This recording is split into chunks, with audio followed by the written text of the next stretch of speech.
মাতা সরস্বতী কেন মাতা লক্ষ্মীকে অভিশাপ দিয়েছিলেন? একবার মাতা লক্ষ্মীর তার ধনদৌলতের উপর অহংকার হয়ে গিয়েছিল।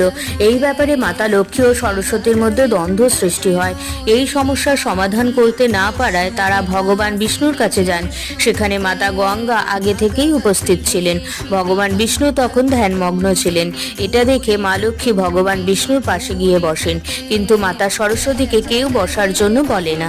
তখন মাতা সরস্বতী মাতা লক্ষ্মীকে জিজ্ঞাসা করায় মাতা লক্ষ্মী বলেন, আমি প্রথম থেকেই ভগবান বিষ্ণুর হৃদয়ে বাস করি, আর মাতা গঙ্গাকে চরণে স্থান দিয়েছেন, তোমার জন্য আর কোনো স্থান ফাঁকা নেই।